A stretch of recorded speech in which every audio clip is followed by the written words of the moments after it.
At the beginning of the story, we see a man named Paul swimming in the sea. Suddenly, he notices strange bubbles in the water. Looking up, he is shocked to see the clouds in the sky spinning in the shape of a mysterious sphere. Paul does not even realize that the bubbles in the water have formed a circle around him. But just moments later, those bubbles suddenly disappear. Paul finds all of this a bit strange, but he doesn't pay much attention to it. After returning home, Paul plays with his daughter Mia for a while. In the evening, his wife Alice also comes home. Over the next few days, Paul begins to feel that his clothes are getting bigger day by day. When he mentions this to Alice, she says, "Aren't you just losing weight?" But Paul cannot understand how, even if he were losing weight, his hands and legs could be getting shorter. Hearing this, his wife gets a bit worried that there might be a serious problem. She tells Paul to see a doctor immediately. After this, the doctor conducts a complete checkup and measures his height. But when the doctor reveals that his height is now only 176 centimeters, Paul is left utterly shocked. He says, "I have been 180 centimeters since my youth. How can I be 4 centimeters shorter?" Following this, the doctor asks Paul a few more questions and concludes that this is likely just the effect of aging.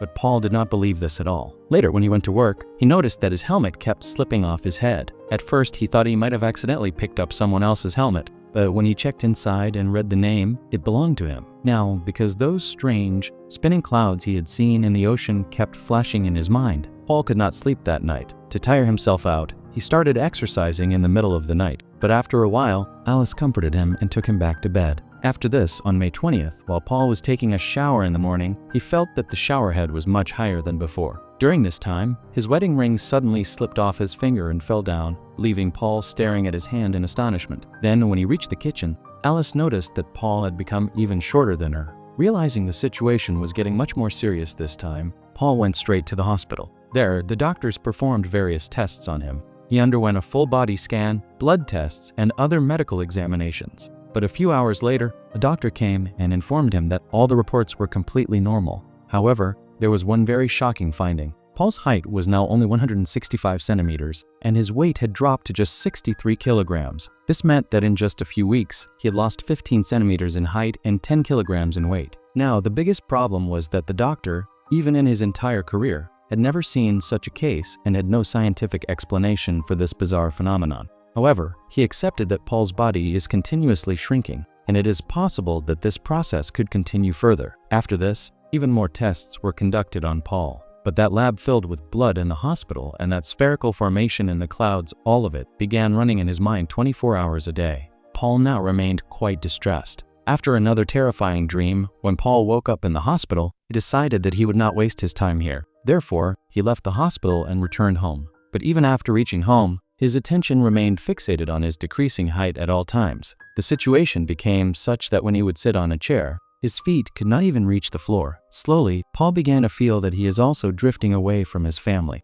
He started avoiding incoming phone calls from the hospital as well. Now, over time, his body became so small that upon sitting on a chair, he began to look like a small doll. Then Alice thought that they should now leave this house. And until a solution is found, it would be best to send Mia to her grandparents. But when she asked Paul where he wants to go, Paul snapped back that I want to go to a circus. During this time, Tofu's presence also began disturbing Paul, because the cat constantly hovering around him felt like some sort of danger to him. Therefore, Alice sent Tofu outside the house and locked the door to the bedroom. By June 30th, Paul's size had shrunk to that of a mobile phone. It was raining outside, and Tofu was sitting on the other side of the window, just staring at Paul. Anyway, after a while, Alice brought some people inside to show them the house, who were actually potential buyers. Seeing them, Paul panicked and ran to hide under the bed. While hiding there, he realized that they were talking about buying his house. Hearing this, he was heartbroken, and as soon as the guests left, Paul angrily told Alice that she should have informed him beforehand because if anyone had seen him, it would have been a huge danger.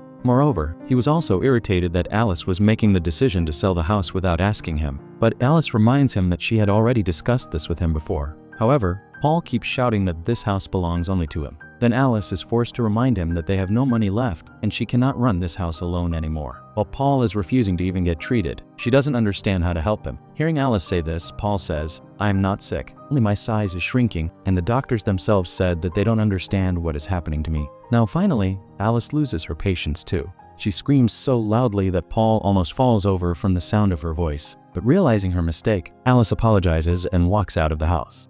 When Paul looked toward the corridor, he realized that Mia had heard their entire argument. Anyway, on July 5th, we see that Mia has placed Paul inside her dollhouse, and Paul starts playing along with her. He jokingly says that this is the best investment he has ever made. Paul asks Mia to play some music so he can dance with the doll. Seeing her dad joking around again, Mia becomes very happy. She wants to play that same monster game with her father that they used to play often. But as soon as she tries to scare her father by pretending to be a monster, Paul actually gets terrified because his tiny body now gets extremely panicked by such loud sounds and large hand gestures. Seeing this, the smile disappears from Mia's face as she immediately realizes that she has accidentally scared Paul. Therefore, she sadly apologizes. Anyway, that night, Alice is unable to sleep, and when Paul comes near the bed, Alice extends her hand toward him, and Paul climbs onto her hand to get close to her. By July 30th, Paul has shrunk so much that he is barely slightly larger than a bottle cap. Right now, he is making something with the help of a thread and a fishing hook. Meanwhile, their cat, Tofu,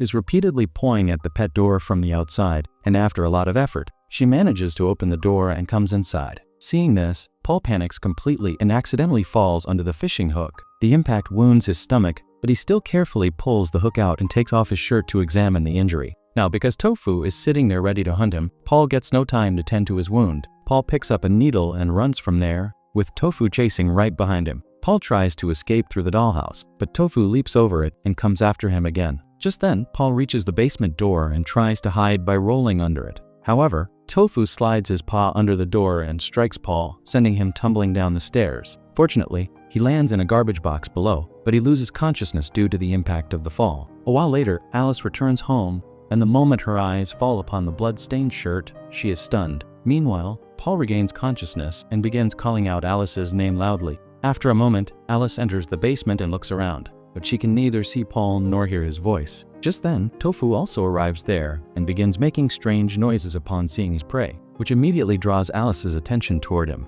Believing that Tofu has eaten Paul, she screams at the cat in anger and runs toward the stairs. Meanwhile, finding himself so helpless and abandoned, Paul becomes extremely frustrated. In a fit of rage, he begins throwing nearby things here and there. By nightfall, tired of waiting, he decided to find a way to survive on his own. First, he cut a piece of cloth to cover his body and tied a wire around himself like a belt. Then, while looking around inside the box, he found a small hole in one of the corners. Through this, he managed to crawl out. He picked up his needle and began heading toward the window. But just then, hearing a sudden rustle in the dark, he froze. His heart started pounding rapidly, and out of sheer terror, he climbed up onto the water heater. However, escaping through the window was impossible because it was covered with a mosquito net. Just then, he noticed water dripping from a pipe. Seizing the opportunity, Paul drank some water there and used it to clean his body and wound. But now, he was too terrified to move ahead in the dark. So, Paul went to sleep right under that water heater. The next morning, his eyes opened to the sound of Mia's voice calling out for him. But when he ran toward the stairs,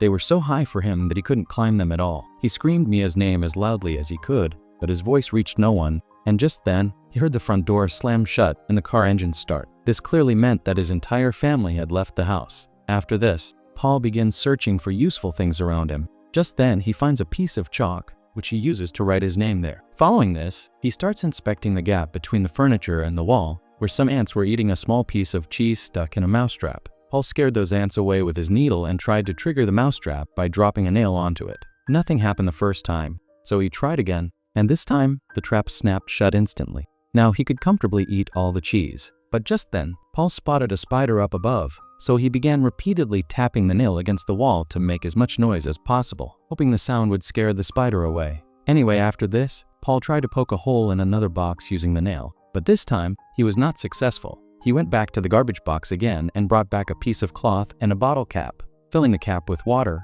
he wet the cloth and used it to soften the cardboard. This time, when he struck it with the nail, a hole was formed and Paul climbed inside, where he saw a matchbox. However, reaching it was impossible because there were some heavy objects lying in the way that Paul couldn't even budge. After this, he blocked the hole with an eraser and tried to sleep, but a little while later, some noises came from above, and then suddenly the lights went out. Paul began wondering who on earth had come into the house now. Now, on July 15th, we see that the sounds coming from inside the house wake Paul up. Paul starts shouting loudly and tries to attract attention by making noise with the nail and a paperclip. After a short while, the basement door opens, but whoever is there just takes a quick peek inside and shuts the door again. This made Paul realize that no one was coming to save him. Now, to forget his pain, Paul began piercing the cork of a wine bottle with his needle, and after a short while, wine started dripping from the bottle. Paul manages to drink the wine, but his tiny stomach cannot digest it, and soon he begins vomiting. Meanwhile, his eyes fall upon that same spider sitting on top of the fish tank. Drunk and delirious, he tells Mia's doll that he will finish off the spider today. After that, Paul climbs on top of the fish tank, where the spider looks at him for a moment and runs away in fear. Paul starts laughing out loud at his victory, but just then, the spider comes from behind and pushes him so hard that he falls straight into the water. Upon seeing the fish, Paul swims up to the water's surface, but there, he sees that the spider is waiting right for him. Seeing this, Paul goes back underwater and keeps waiting for the spider to leave while swimming alongside the fish. Then after a while, Paul drops some fish food into the tank and thinks about tasting it, but the taste turns out to be so bad that he doesn't like it at all. Now, that same night, Paul was returning after filling the bottle cap with water from the water heater. Just then, he notices that the spider is waiting for him right beneath the fish tank. As the spider begins slowly advancing toward him, Paul quickly pulls out his needle and starts swinging it around to try and keep the spider away. He struck the spider's legs several times, but the spider was still not ready to back down. Therefore, Paul was forced to run and hide behind the leg of a piece of furniture, but the spider arrived right behind him instantly. So Paul struck again several times with the needle, making the spider retreat for a moment. In the very next moment, the spider climbed up the wooden leg of the furniture and began attacking Paul from above, but Paul struck once more and immediately fled from there. While running, Paul got tangled in the cables under the furniture and fell down, and the spider instantly climbed on top of him. Paul defended himself with all his strength, and just then, his eyes fell upon a small piece of wood. He picked up that piece and repeatedly attacked the spider's eyes, which finally made the spider back away from him. Then, when Paul shouted loudly at it, the spider ran away to hide in fear. Following this, after a lot of effort, Paul manages to get that matchbox, but the matchstick felt like an absolute torch to him. After several attempts, he finally succeeds in lighting a matchstick. Now, Paul lit a small fire to keep himself warm and then, while eating cheese, began talking to Mia's doll. He said that he misses his family very much, and if the doll ever meets Mia again, it must convey his message to her. In this way, days passed, and Paul kept himself alive somehow by exercising daily, eating cheese, and sleeping in that box. Then, on July 20th, he suddenly heard the sound of someone approaching.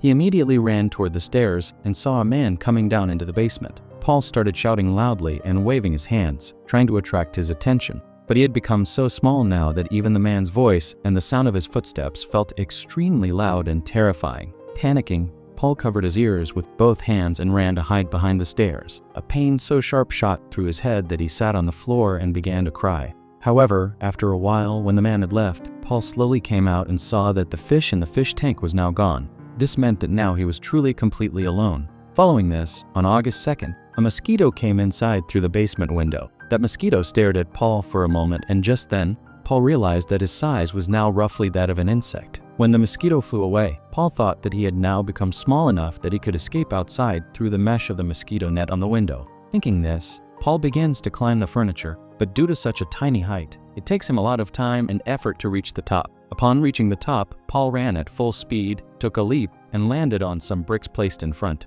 Walking along the wall, he began moving toward the window, but just then on the way, he encountered a spider web, which let him know that the spider also lives right there. Paul tried to walk very carefully so as not to shake the web, but accidentally his elbow touched the web, and that alone was enough. The spider immediately rushed toward him. Terrified, Paul bowed his head, because he now realized that his time to die had come. He began to cry out of fear and got so panicked that he even wet his pants. Meanwhile, the spider stared at him in astonishment for a few moments, but just then, a fly gets caught in its web. Because of this, the spider instantly leaves Paul and rushes toward its web to eat the fly. Taking advantage of this opportunity, Paul began moving forward and after a lot of effort, finally reached the window. But when he tried to squeeze through the mosquito net, he realized that his body was still too big to get out. On August 7th, Paul woke up when an ant started biting his leg. Paul kicked it and the ant ran away. But in the very next moment, the spider preyed on it. Just then, another ant slipped out through the mosquito net, and since Paul's size was now just as small, he could easily follow right behind it.